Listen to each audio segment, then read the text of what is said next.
Oi para você, tudo bem? Tudo jóia? Que bom, né? Estamos juntos mais uma vez aqui com o Conexão Rural de Pasto, sempre com o objetivo de levar até você informações que serão importantes para tomar decisões aí na sua atividade, na sua fazenda, né? Seja você pecuarista, agricultor. Que bom, estamos juntos. Tudo bem, Thay? Tudo Tudo jóia? bem, Eder Campos. Mais uma edição especial hoje, né? Inclusive, trazendo informações sobre essa instituição que, olha, tem um papel fundamental no desenvolvimento da pecuária brasileira. Isso, essa instituição que ela está falando é a Embrapa. A Embrapa que completa 50 anos, é meio século de vida já. São 43 unidades no Brasil. Em Mato Grosso do Sul nós temos 3 unidades. Nós temos a Embrapa Pantanal, a Agropecuária Oeste, que fica em Dourados, e a Embrapa Gado de Corte aqui em Campo Grande, que é uma referência para a pecuária brasileira.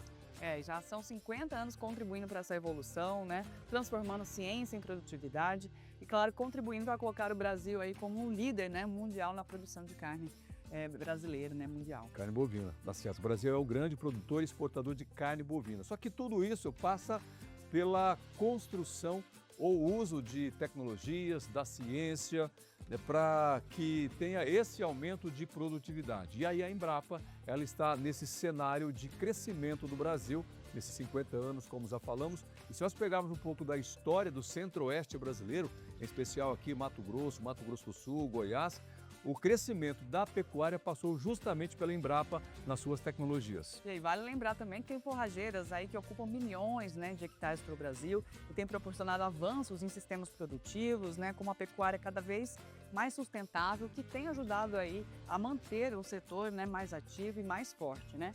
E também a gente acompanha, né, esse trabalho todo que a Embrapa vem fazendo. A Germe Pasto sempre esteve junto, apoiando pesquisas, né, contribuindo para divulgar essas tecnologias e, claro, levar bons resultados para os produtores. Muito bem, então no programa de hoje, Conexão Rural Germe Pasto, você vai conhecer os principais avanços da Embrapa Gado de Corte, que tem sede aqui em Campo Grande, no desenvolvimento de forrageiras, na evolução da qualidade da semente e quais impactos que essas sementes de qualidade trazem para a pecuária. Isso, e ainda vamos falar sobre os protocolos, né, baixo carbono e o carbono neutro, né, criados pela instituição, que estão ajudando na produção mais sustentável do setor.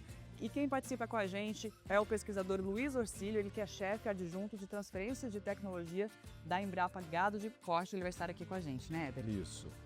E você também vai conferir o que dizem os produtores, né, que utilizam há muitos anos já as tecnologias desenvolvidas pela Embrapa e, claro, produzidas e comercializadas aqui pela Germe Pasto. Então, na tela, os nossos contatos, 67 3389 6700, telefone, gente, que recebe mensagens via WhatsApp, não é mesmo, Éder? É isso daí, olha, pode ligar para a gente, pode também enviar mensagens via WhatsApp, porque a nossa equipe está atenta, aguardando a sua ligação e te ajudar nas dúvidas que você tem.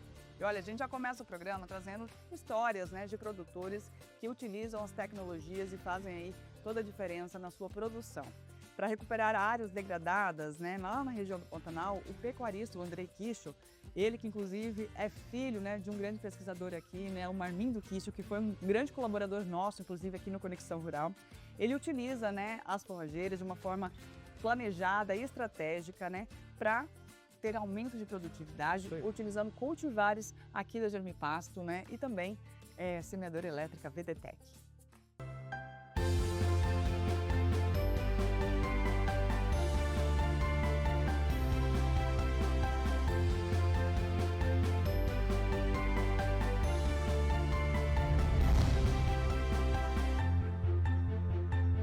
Olá, meu nome é Andrei Gervini Kichel, sou engenheiro agrônomo e pecuarista.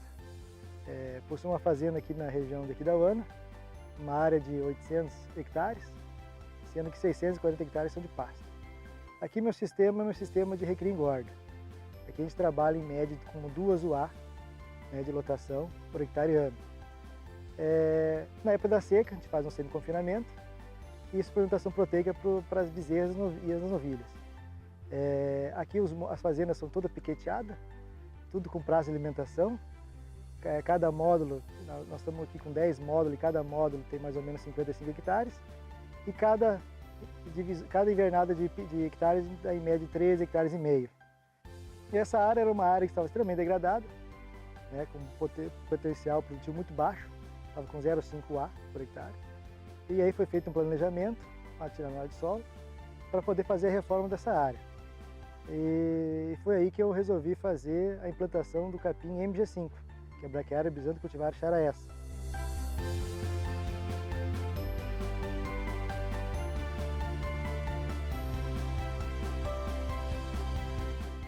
E aí eu procurei a Germipasto e adquiri os produtos da Germipasto. E o que eu adquiri foi a semente de 80 de VC, né? E aqui nós o plantamos com 10 quilos por hectare, uma taxa em torno de 800 pontos por hectare. Um dos motivos que me procurou, que eu tive de procurar a Germipasto, foi porque é uma empresa idônea, é uma empresa que tem os seus próprios campos de semente, tem uns agrônomos por trás para fazer as análises, é a semente que quando vai vender para o pecuarista, ela passa por uma triagem, então tem uma análise.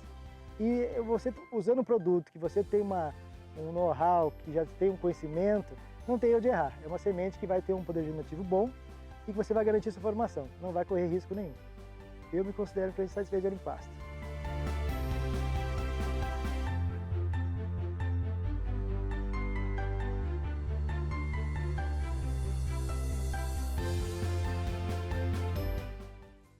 Olha só, né? O Brasil, né, já está há mais de 2 décadas, né, liderando a exportação de carne aí no mundo, né?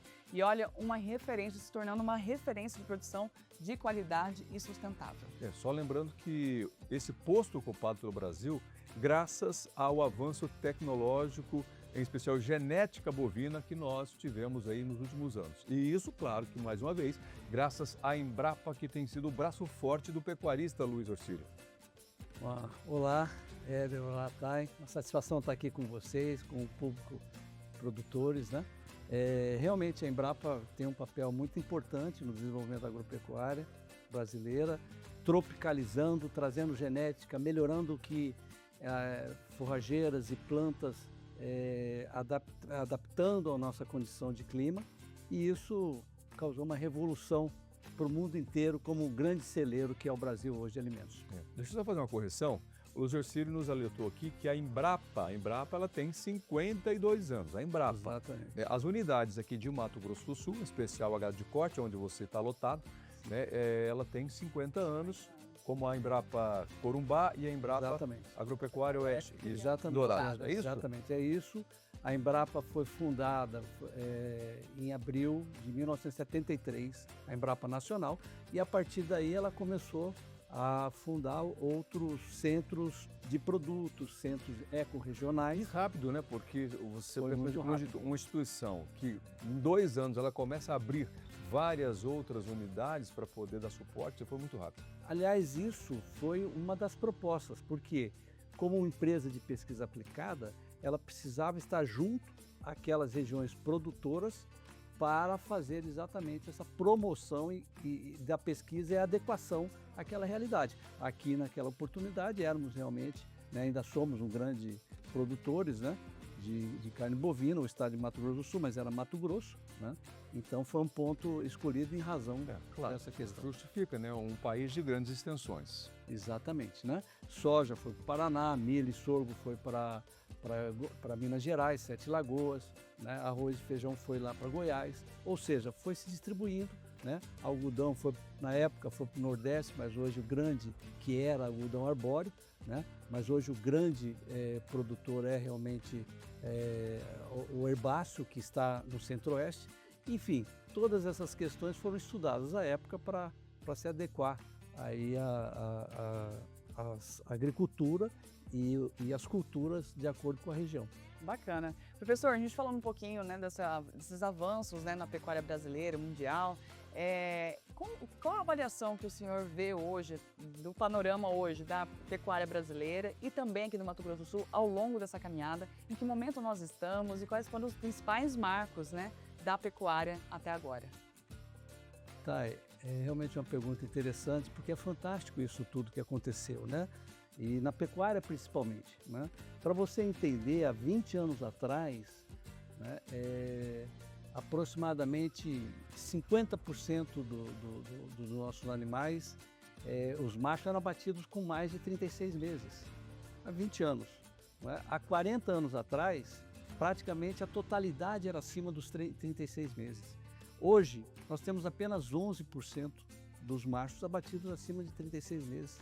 Ou seja, nós reduzimos a idade do abate, nós aumentamos a taxa de desfrute, e isso surgiu da onde? Melhoria genética, como o Éder colocou, melhoria do manejo, alimentação, forragens adequadas, manejo sanitário, né?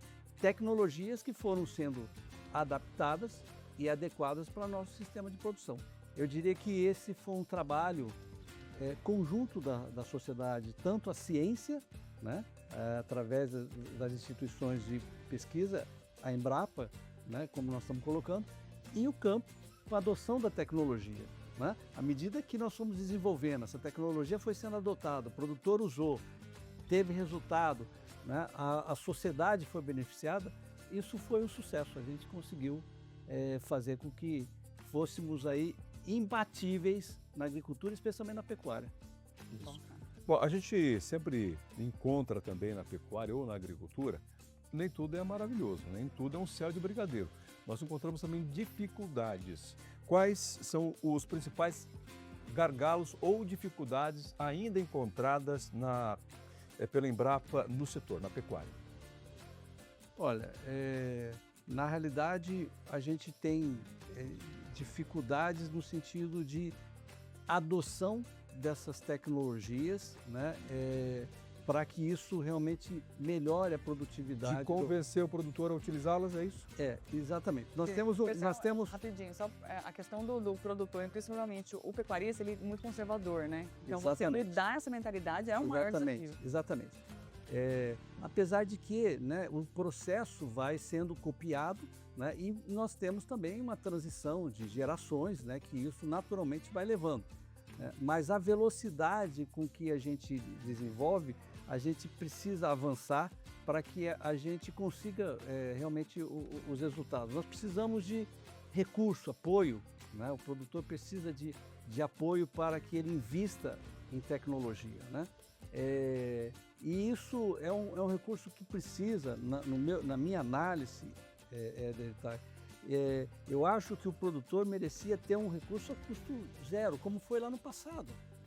Por quê? Porque as pastagens estão degradadas hoje, mas ao longo de 20 anos, ele produziu ali e contribuiu com a sociedade e pagou imposto sobre isso, né? Então, eu acho que o Estado foi sócio de tudo isso e recebeu esse lucro também, né? Porque eles jamais, né, os produtores deixaram de pagar e contribuir com seus impostos. Então, nesse momento, né, porque nós precisamos recuperar, eu acho que precisa ter um olhar diferente, né, no sentido de um financiamento, recursos realmente subsidiados para a adoção dessas tecnologias. Você falou essa questão de pastagens degradadas, né? Infelizmente ainda tem muitas áreas, né, que podem ser melhores aproveitadas, recuperadas. E a gente escuta muito falar também de uma pecuária cada vez mais difícil. Por que está ainda tão difícil manter a pecuária sustentável ou que você tem que usar a pecuária, né, de uma forma integrada com outros sistemas produtivos?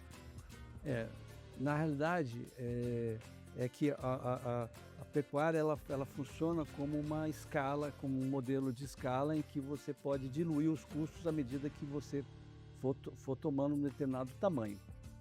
Essa é uma grande dificuldade que a gente tem entre a passagem da agricultura familiar do pequeno produtor para uma escala maior, onde você tem aí diversos custos que são embutidos, né, e que é difícil de viabilizar. Por quê, Thay? Porque o sistema de produção pecuária ele é de longo prazo.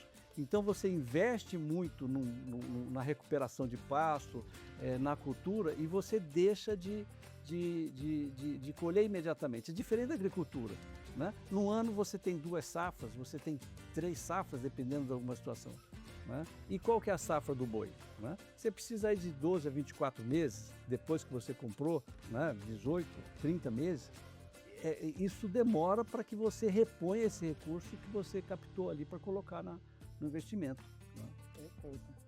Bom, a gente tem muita coisa ainda para abordar aqui no programa.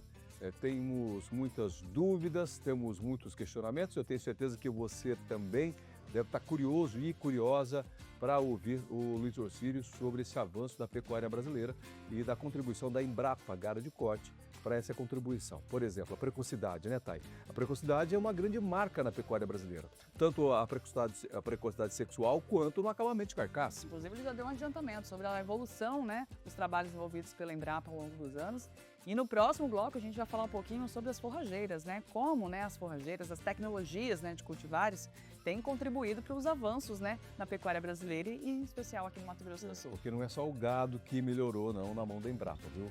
As forrageiras também melhoraram e a gente volta daqui a pouquinho para falar justamente desse impacto causado na pecuária através das forrageiras e também, claro, que na contribuição da Embrapa para que isso acontecesse.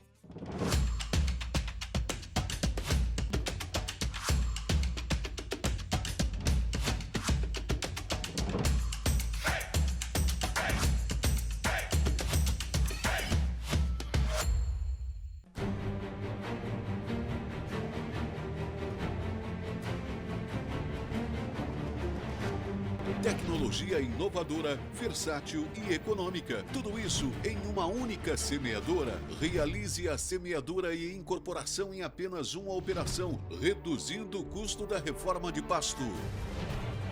Graças à tecnologia exclusiva e sua autoprecisão, a VDTEC é ideal para o uso com sementes puras e incrustadas. Você economiza e usa exatamente o necessário. Com regulagem rápida, ela distribui a partir de 2 kg por hectare. Produtor, uma nova era começou. Reduza o seu custo de reforma com a VDTEC. Entre em contato com a equipe da Germi Pasto e compre a sua. É a Germi Pasto trabalhando por você.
Estamos de volta, Conexão no ar, e hoje trazendo informações sobre os 50 anos da Embrapa Gado de Corte, né, e a atuação aqui no Mato Grosso do Sul.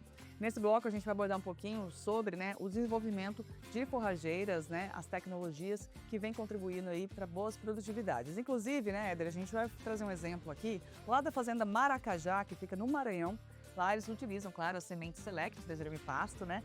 E a consultoria prestada pela Aliança Agropecuária, que é uma parceira nossa lá na região. Isso mesmo, você vai ver o pecuarista Igor Bandeira, que ele vai contar pra gente como o consórcio de Massai, o Capim Massai, com o Lhaneiro, resolveu o problema que ele tinha na propriedade. E muitos produtores podem também, de repente, através desse exemplo, se encontrarem. Veja aí.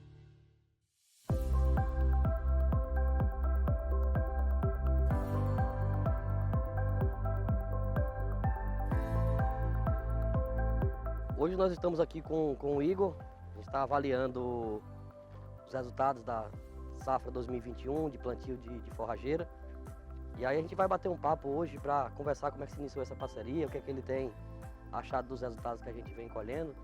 Então, Igor, o que é que você tem avaliado do trabalho da Aliança, da Germi Pasto? Ricardo, aqui eu estou muito satisfeito, né? No começo sempre tem aquele receio, né? O começo de tudo é muito difícil, mas hoje, vendo esse resultado desse pasto, desse plantio aí, e primeiramente eu tenho que agradecer a Deus, e segundo a essa assessoria, a Aliança, para a Germi Pasto, eu estou satisfeito demais com tudo que está acontecendo aqui na fazenda, e eu acho que daqui para frente a fazenda tem um salto muito grande para frente, se Deus quiser.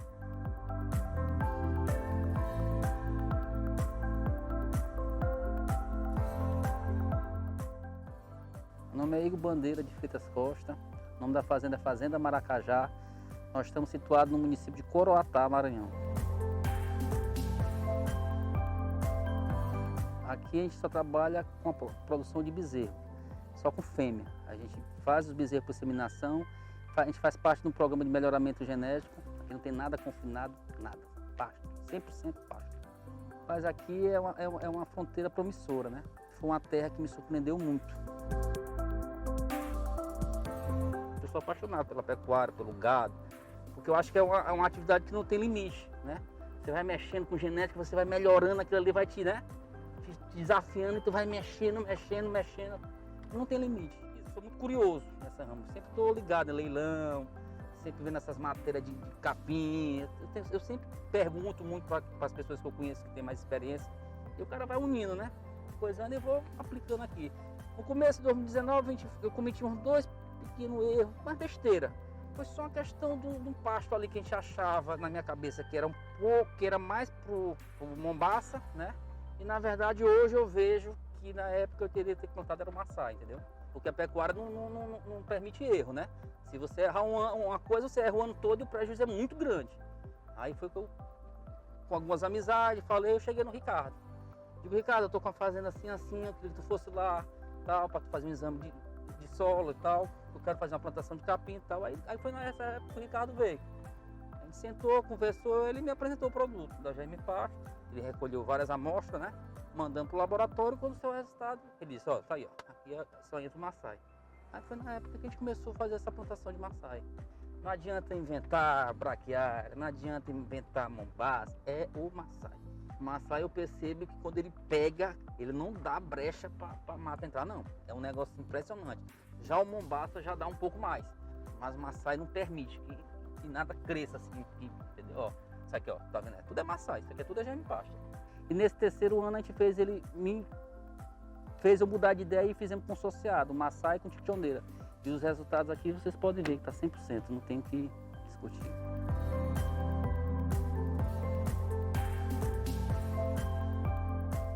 Nós escolhemos essa área aqui na Fazenda Maracajá para mostrar para você, amigo produtor que está em casa, qual que foi a nossa intenção com esse consórcio, qual que foi o motivo de fazer o consórcio da Laneiro com o Maçai. Nós estamos aqui numa área que foi totalmente semeada com Maçai e 20% de braquiário medícola cultivar laneiro. O consórcio de forrageiras não é uma prática usual, porém, nesse caso específico dessa propriedade, nós encontramos o consórcio como uma solução. Nós já estamos vindo de 3 anos de reforma nessa fazenda e inicialmente nós fazíamos as áreas somente com Maçai. E nessas áreas que são mais propensas a encharcamento, que tinham um certo encharcamento, com o passar do tempo o Maçai ia morrendo porque ele não é tolerante a encharcamento. Então foi uma solução que nós encontramos para não haver perda de área produtiva na fazenda. Em relação a braquiário medícola, muitos produtores têm receio do plantio por sementes por conta da demora em formar. E a gente vem aqui há 10 anos já com a Germe Pasto desmistificando esse fato sobre a medícola. É uma semente escarificada, aqui foi semente Select, e vocês podem ver que todas as áreas que a gente trabalha com a nossa medícola aqui no estado do Maranhão, a gente consegue aproveitar a pastejo no primeiro ano. Essa área aqui maravilhosa, está com aproximadamente 100 dias de plantado, vocês podem ver o vigor que está essa planta aqui.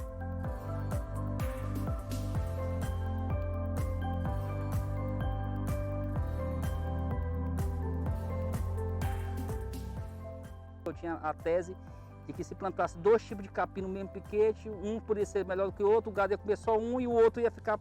Aí o Ricardo, não rapaz, é assim, vai dar certo, vamos misturar, se um complementa o outro, e aí, ó, resultado. Se eu não tivesse feito, eu estaria arrependido hoje. Já plantamos mais de 600 hectares da Germe Pasto, né? E se você rodar na fazenda toda, você vai ver capim. Então você tá vendo aí, ó, tudo é da Germe Pasto, tem capim de todo jeito aí. Eu estou muito satisfeito com o resultado.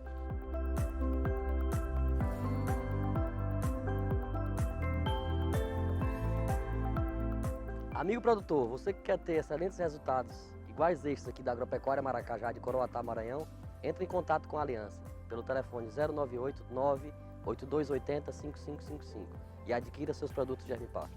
Forte abraço.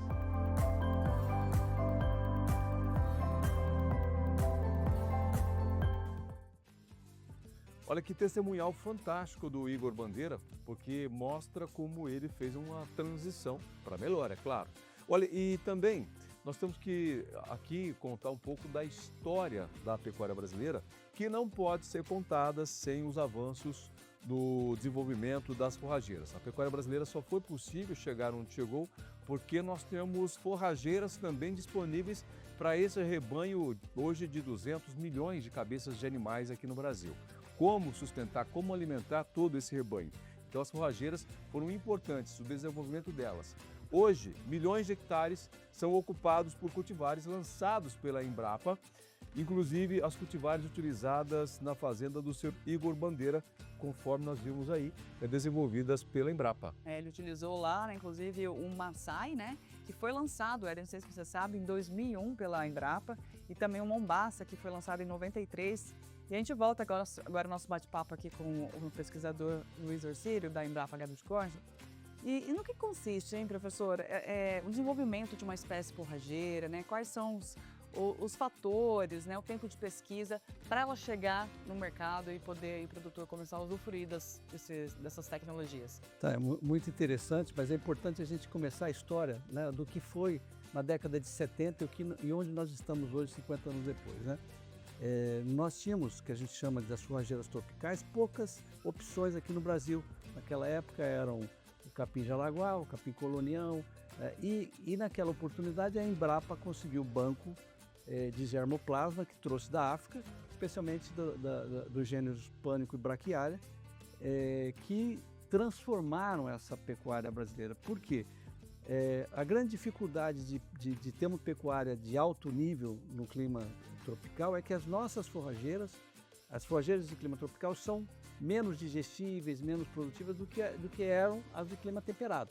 Então nós trouxemos aquelas onde tinham nascido na região tropical e fomos selecionando e adaptando, né, aqui para as nossas condições de clima, de solo, né, onde o solo era menos fértil, cultivares mais resistentes, onde eram mais férteis, cultivares mais produtivos. E assim nós adaptamos a braquiária umidícola, a braquiária decumbens, a braquiária brisanta e os pânicos, né? E selecionamos esses bancos para produzir cultivares mais produtivos para aquelas condições específicas, né, de solo, de temperatura.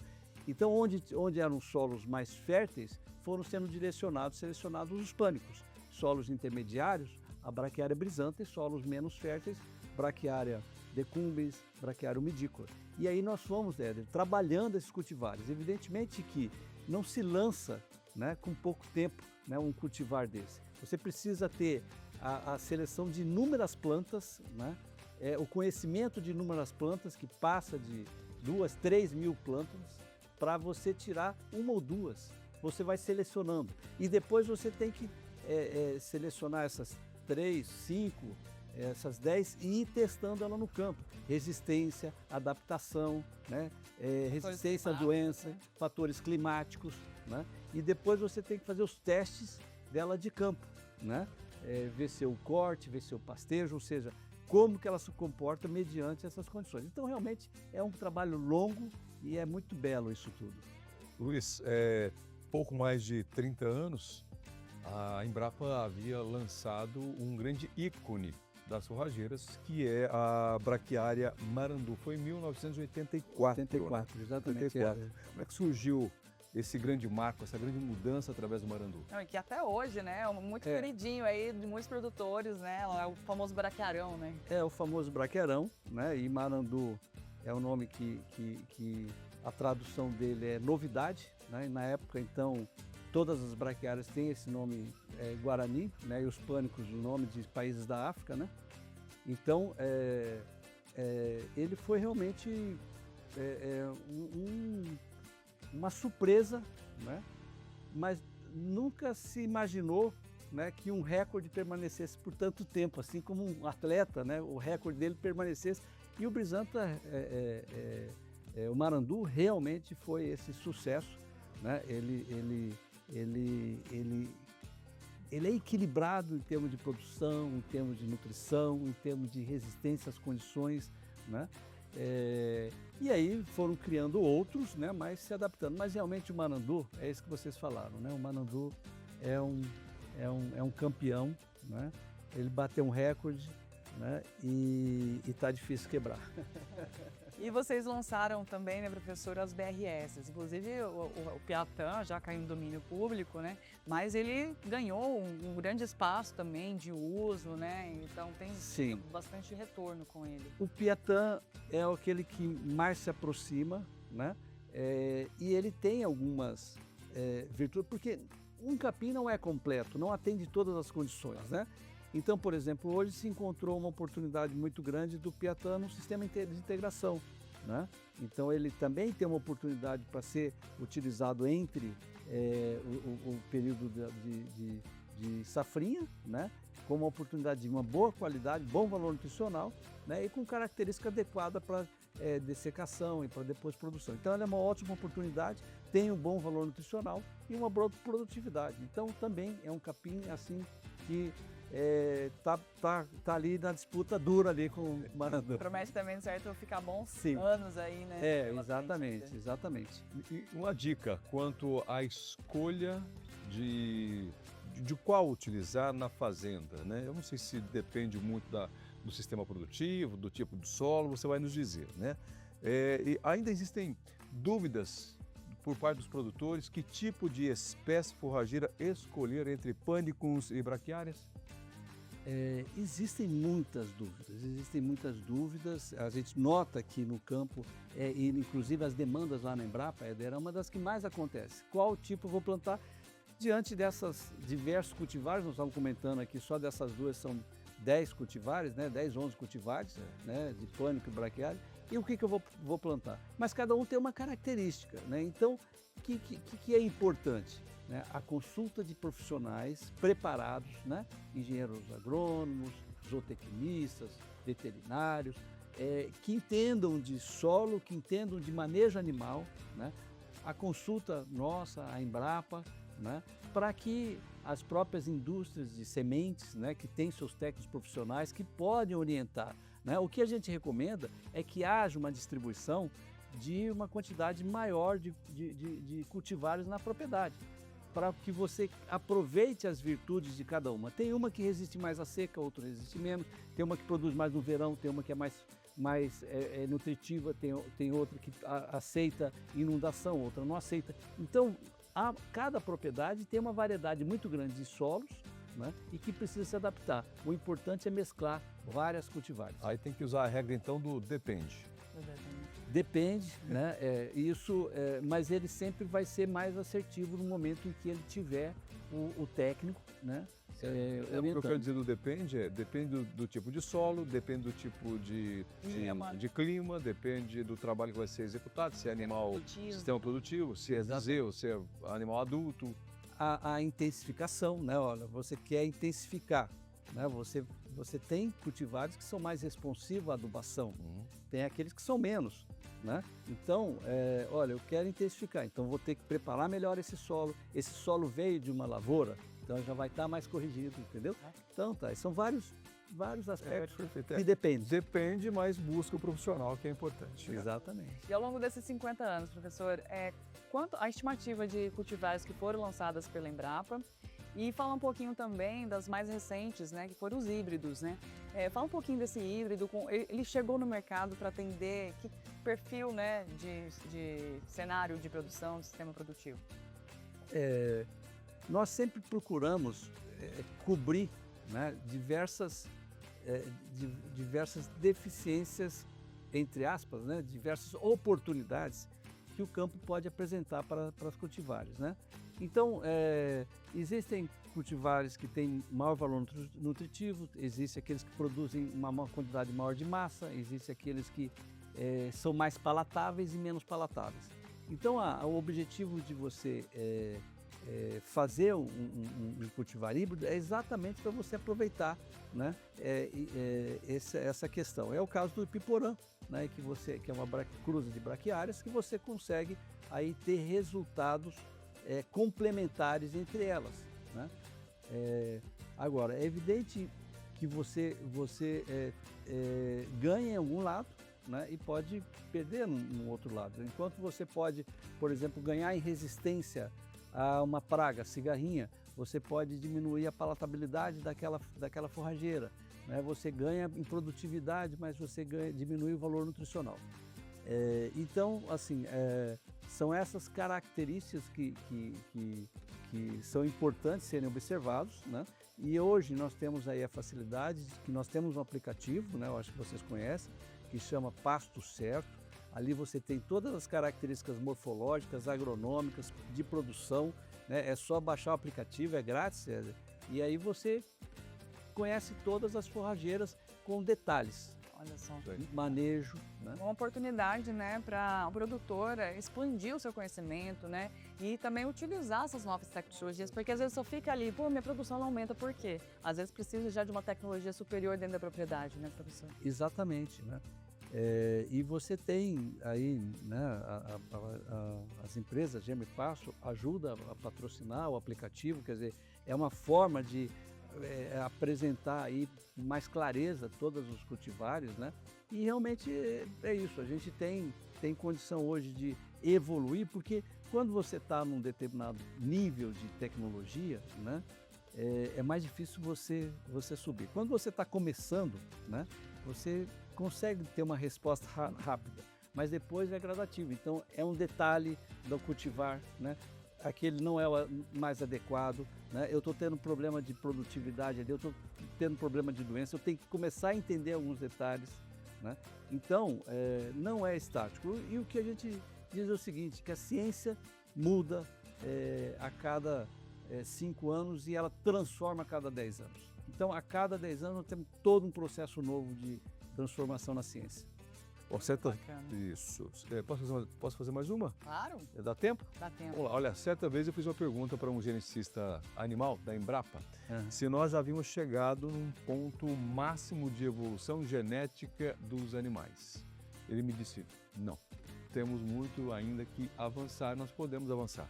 E talvez a grande prova disso é a precocidade, né? Nós tivemos aí redução de taxas de produção, né, na questão sexual, tanto macho quanto fêmeas. Fêmeas hoje, vou pegar o zebu, né? Com índices e cada vez mais cedo, empreendendo mais cedo. Bom, na questão das sementes forrageiras, do melhoramento genético de forragens, o que vem pela frente ainda? Nós temos aí melhoramento com genômica e hibridação? Sim, com certeza. É um novo momento, isso vai dar muito mais certeza, muito mais avanço, né? A genômica ela traz muito mais perfeição do conhecimento. Nós temos também, Éder, avanços na IA, avanços na imagem, onde você pode conhecer um campo de forrageiras através de imagens e colocar na inteligência artificial para que ela faça a avaliação daquelas melhores, não só do ponto de vista visual, mas do ponto de vista de uma inteligência, de uma IA. Então você tem o suporte genômica, né? A hibridação, você tem o suporte da inteligência artificial, da imagem, a computação nisso tudo. Ou seja, não esgotamos então. Não esgotamos, né? Então, tem muita coisa para acontecer. Tem muita coisa e é aquilo que eu estava falando ali atrás. A velocidade, ela vai, apesar do ganho ser pequeno, mas a velocidade hoje, a oportunidade é muito maior. Com certeza. Legal. Olha, a gente vai dar uma pausa aqui nesse bate-papo muito bacana, porque depois do intervalo tem mais, né, bate-papo com o pesquisador aqui, Luiz Orcílio, da Embrapa Gado de Corte, e vamos falar sobre qualidade de sementes forrageiras, né? O que é muito importante. Muito importante. O que evoluiu ao longo desse período, né? E também vamos falar dos protocolos carne baixo carbono e carbono neutro e como isso tem contribuído para uma pecuária mais sustentável. É depois do intervalo.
na terra que tudo começa.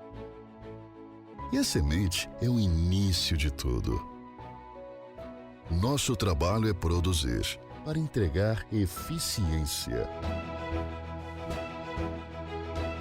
Semeamos qualidade para você colher bons resultados.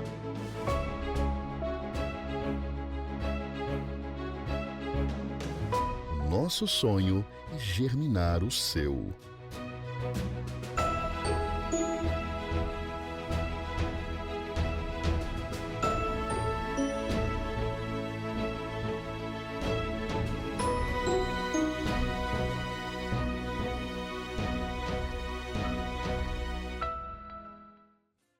Muito bem, voltando com o Conexão Rural GM Pasto de hoje, né? Que bom, estamos juntos mais uma vez, tirando dúvidas, levando informações para você. Sempre lembrando que o nosso telefone está à sua disposição, 6733896700. E olha só, hein? Localizada na Chapada dos Guimarães, lá no Mato Grosso, está a Fazenda Recanto, do pecuarista Vladimir Prates. Isso mesmo, ele encontrou economia, né, e qualidade, claro, mais segurança na formação da pastagem, com o quê? As sementes Germipasto. Olha só.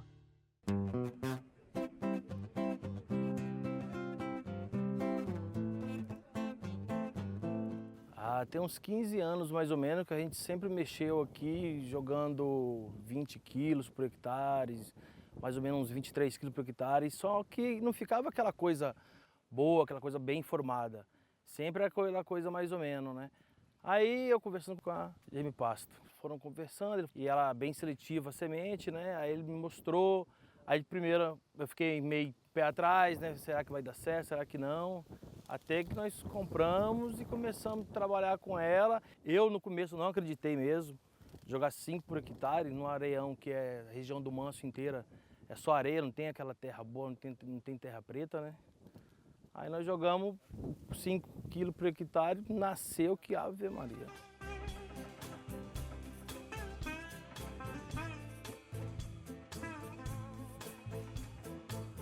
A mudança foi muito boa, né?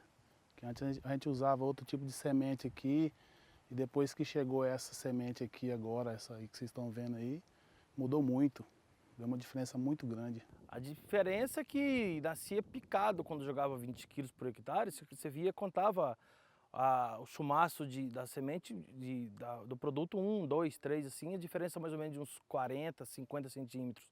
Dessa vez não, você vê uma do lado da outra, bem formado mesmo. O primeiro ponto acho que é na pureza da semente, né? Que a semente, quando ela é boa, quando você pega nela, você já sente na mão que ela é uma semente boa, né? Então essa semente aí, quando chegou aqui, você pega nela, você sente que é totalmente diferente das outras sementes que a gente usava antigamente aqui. Quero usar agora sempre, não mexo mais com a outra. É muita sujeira, muito torrão. Você pega na mão assim, sua mão sai preta.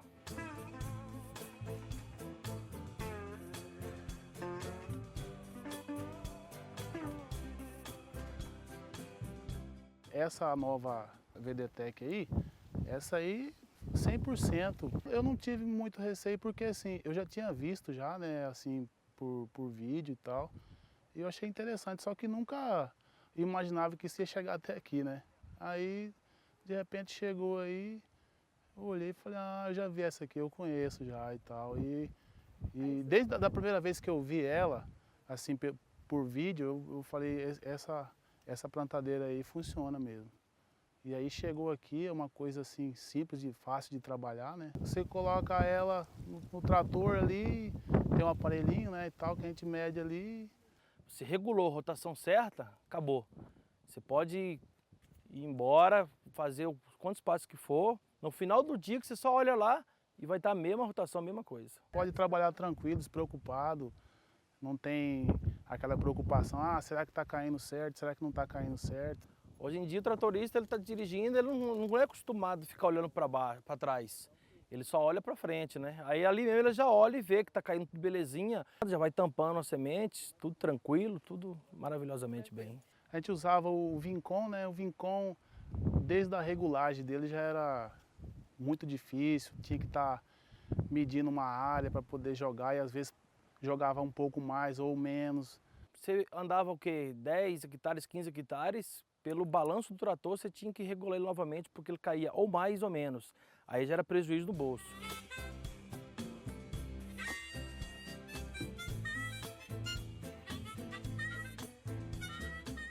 E agora, da agora para frente, se Deus quiser, eu sei que Deus quer, mais 200 hectares e assim todo ano, mexendo sempre com a Gemipasto.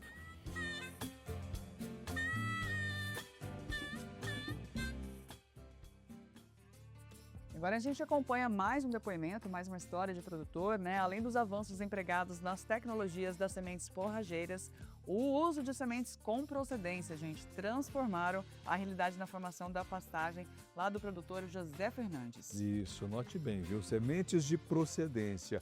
E foi justamente aí que ele virou a chave, porque ele sentiu no bolso e também no campo. Quando mudou a atitude e encontrou na Gemipasto que ela poderia ser, sim, a sua grande parceira para que tivesse melhoria de produção.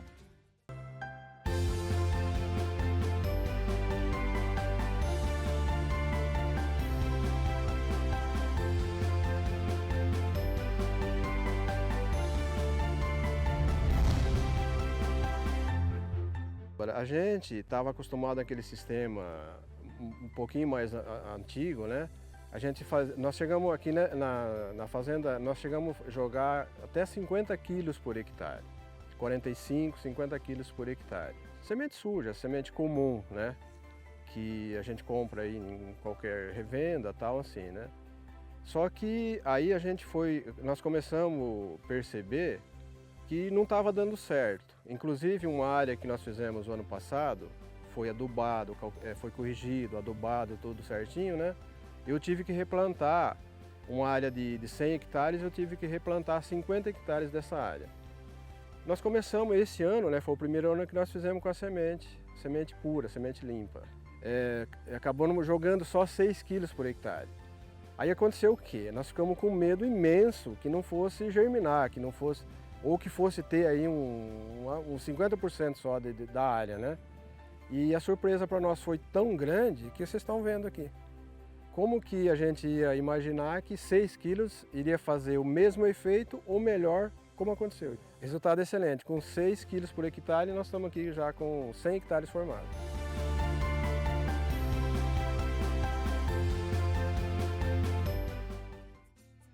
E de volta aqui com o nosso convidado, o pesquisador Luiz Orcílio, da Embrapa Gado de Corte, no último bloco aqui do Conexão Rural. Professores, nós vimos aí a história, né, de produtores, né, que conseguiram reduzir a distribuição de sementes de 50 quilos, olha, de 50 quilos para 6 quilos por hectare. É muita diferença, né? É muita diferença. E é aquilo que nós estávamos falando, né, tá? É ciência, né? Não tem como sair da ciência, da tecnologia, né? Você veja a evolução, né? O quanto que a precisão, que a qualidade das sementes, né? A garantia, né? Porque você está transportando uma genética, ali tem história, ali tem tempos de construção, como a gente discutiu aqui, né? E tem todo um custo de produção. Não é fácil recuperar, não é fácil formar um hectare, né? Então, é importante sementes de qualidade. E de que forma, né, professor, ela impacta diretamente ali nessa produtividade? Não só, né, os mesmos volumes, né, mas também essa além qualidade. do custo que ele acaba de citar, né, quais outros impactos? Você tem aí a questão de uma boa distribuição homogênea das pastagens. As pastagens precisam cobrir bem o solo para que você evite a entrada de sol e a entrada de outras invasoras, plantas que vão competir com a pastagem, né? Porque o animal ele vai consumir a pastagem vai ficar deprimida e plantas invasoras vão crescer lá. Então, à medida que você protege esse solo, complementa esse solo com uma boa formação, você tem aí uma garantia de uma formação maior, uma produção por hectare maior, resultado em mais ganho de peso por hectare, e é o que o produtor precisa. Deixa eu trazer um outro tema bastante delicado na pecuária, porque os produtores muitas vezes eles acabam sendo enganados, né? Engodo por conta de preço de semente. Aí nós entramos naquele mercado da semente pirata. Não só a questão da economia, que é importante, a gente entende isso, mas a segurança também é muito importante. Com certeza, Éder, com certeza. Você precisa realmente ter a garantia de que aquela forrageira vai crescer e vai produzir como você deseja, né? Então, qual é a garantia que você tem, né, que está dentro de um saco, de que você está plantando realmente aquela forrageira, né? Ou 100% daquela forrageira. Né? Você pode estar plantando 80% e 20% de uma forrageira que está ali misturada e você não está sabendo, né? E às vezes não nasce adequadamente, porque você não tem garantias de germinação, você não tem garantia de genética. Ou seja, né, é realmente um atraso comprar sementes que não sejam certificadas. As sementeiras, elas criam sistemas para coibir essas sementes piratas. E a Embrapa, como ela tem contribuído para isso? A Embrapa, ela apoia, né, ela participa do Semente Legal, né, no sentido de que é importante também para a Embrapa que as suas forrageiras que foram desenvolvidas desenvolvam bem. A Embrapa precisa ter essa resposta, né, esse resultado de campo, não só pela Embrapa, mas pela sociedade brasileira, né? Você está produzindo, né, um material genético que vai resultar em riqueza para o produtor e riqueza para a sociedade, né? Então é importante, é uma obrigação de nós, como empresa pública federal, estarmos apoiando essas iniciativas no sentido de que realmente a semente seja de qualidade. Bacana, professor. Agora mudando um pouquinho de assunto, né? A gente falou aí, né, da produção de carne no Brasil, que ela é uma referência mundial, e a Embrapa vem atuando e trabalhando para criar protocolos de uma produção cada vez mais sustentável. Fala pra gente um pouquinho dos protocolos, né, que já foram emplacados aí pela Embrapa e o que vem pela frente ainda. Bom, quando você fala o tamanho do Brasil, é importante dizer assim que hoje nós somos os maiores exportadores de carne bovina, como você disse, há 20 anos. Nós temos o segundo maior rebanho e nós estamos quase encostando nos Estados Unidos, nós estamos com 11,7 milhões de toneladas equivalentes de carcaça. Nós estamos quase encostando. Acredito que se nós não passarmos esse ano que vem nós vamos passar. Sermos os maiores produtores de carne bovina do mundo. E nós vamos passar aí longe, assim como nós fomos na soja, nós vamos chegar longe, porque ainda há muito espaço, nós estamos crescendo muito. Os protocolos vieram exatamente, né, porque nós somos o maior rebanho comercial, né, isso tudo incomoda o mundo, né? Então nós precisávamos mostrar que nós também tínhamos oportunidade de produzir de forma sustentável, através da mitigação da emissão do metano entérico, metano que o bovino produz da degradação das pastagens, que sempre foi combatido, até porque eu falei que a nossa forrageira de menor valor nutricional emite mais metano, né, porque está relacionado à fibra, e aí a comunidade europeia e os outros países afetados pela nossa produção extremamente competitiva vieram nos cobrar por que nós estamos emitindo tanto metano, apesar de que o metano emitido pela pecuária bovina brasileira é 0,99% do metano emitido no mundo inteiro, né? Então é muito pouco, né, na realidade. Agora, o que nós fizemos? Estabelecemos esses protocolos do carne e carbono neutro em que todo o metano emitido pelos bovinos é neutralizado via árvore, pasto, né? E o carne baixo carbono, que parte do metano é via pastagem e raízes das pastagens, né? Então ali a gente acumula carbono, né? Porque enquanto o bovino emite metano, que é um carbono, né? A pastagem faz a fotossíntese e absorve o CO2, né? E segura o carbono. Então é um balanço, né? Então essa conta Mas para isso a pastagem não pode degradar. Para isso a pastagem não pode degradar, porque aí ela faz um efeito inverso. Por isso a importância de um bom manejo, boas práticas. Bom manejo, uma boa formação, boas práticas, né? Cuidar da pastagem, porque eu não sei se eu até falei isso uma vez aqui, mas o que acontece é que as pastagens, o bovino é o inimigo. Se a gente pensar, é o inimigo da pastagem, porque o bovino ele consome as pastagens. A pastagem, se ela olhasse para o bovino, falou: pelo amor de Deus, não me coma. Não me coma. Mas, então, se a gente não manejar uma e a outra, a gente desequilibra essa relação. A gente enfraquece muito, as raízes diminui o carbono, né? Então a gente tem que criar meios de fortalecer as duas partes. Perfeito. E qual seria um meio mais convencional? A rotação de pastagem? A rotação, a correção do solo. A rotação é o que você falou que é o mais acertado, porque nós tirando o animal no momento em que essa pastagem tem condição de rebrotar num vigor elevado e colocando o animal quando ela está no melhor valor nutricional, você consegue equilibrar isso tudo. Então a rotação, ela permite que você faça esse manejo, né? Agora, É um manejo rotacionado. Manejo rotacionado. Perfeito. Agora, complementando, sabendo que se você está tirando nutrientes dali, exportando daquele ambiente, você tem que repor aquele ambiente. Com certeza. Né? E Luiz, de que forma, né, esses protocolos agregam valor aí para o produtor, né, no momento ali da venda, né? E em que pé que também tá essas certificações? Muito bom. A gente agora está finalizando, devemos ser lançado na COP30, o protocolo carne baixo carbono.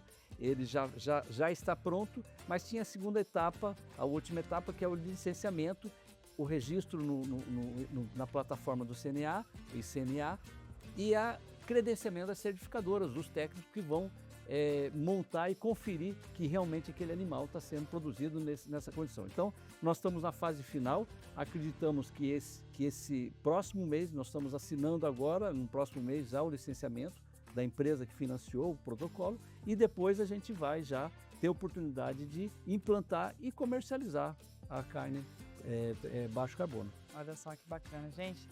Hoje uma aula aqui, né, 50 anos da Embrapa Gado de Corte aqui no Mato Grosso do Sul, trazendo muita informação. Teria muito mais tempo, né, muito mais conteúdo para poder abordar, mas a gente não tem mais. Mas justo sobre conteúdo, só rapidamente aqui, Thay, lembrando que a Embrapa, ela tem uma biblioteca muito grande de informações, de livros, tem cursos, legal. Tem muitos cursos que estão disponíveis. Legal, Éder. Muito obrigado. A Embrapa tem o site, lá você pode acessar todas as publicações de todas as Embrapas, na Embrapa Nacional, da Embrapa Gado de Corte. Nós fazemos capacitação, treinamento, é só entrar em contato com a nossa equipe. Nós recebemos produtores para visitarem, para conversarem com os pesquisadores, para tratarem esse assunto em loco conosco. Então, Sinta-se em Casa é uma empresa brasileira, genuinamente brasileira, né? E a gente está à disposição. Só fica com dúvida quem não procura Embrapa. Exatamente. Bom, só para a gente encerrar aqui, Luiz, para onde você acha que deve caminhar a pecuária brasileira nos próximos anos? Qual que seria o viés? Eu acho que tecnologia, né? Eu acho que gestão, né? E produtividade, né? Eu acho que nós estamos chegando num animal de altíssima qualidade, nós temos que tomar cuidado com a qualidade, porque estamos alcançando mercados mais exigentes, então nós temos que olhar essa qualidade, a qualidade do abate, o controle dentro da produção, na gestão, né, no transporte, em todos esses aspectos, né? Então a pecuária caminha no sentido da eficiência e do resultado. Show de bola. Olha, a gente agradece então a participação aqui, mais uma vez, muito obrigada. Sinta-se em casa, sempre que precisar, estamos aqui. Obrigado pelas contribuições hoje. Eu que agradeço, estou sempre às ordens do programa, sempre aqui é agradável estar com vocês e com todo o seu público que nos assiste. Da mesma forma, obrigado. Viu? Obrigado. Bom, a gente vai encerrando, né? Que aula hoje, né? Pena que passa rápido, né? Passa muito rápido. Olha, mas você pode rever este e outros programas aonde? Lá no nosso canal no YouTube. É isso daí. Olha, muito obrigado mais uma vez pela sua companhia. Tem mais, hein? Fica ligado nos nossos canais aqui pela web, né? Nós temos aí várias mídias sociais onde você pode interagir e também buscar informações sobre a Embrapa. Embrapa e também a GV Pasta. Isso mesmo. Obrigada pela sua companhia. Até a próxima edição. Tchau, tchau.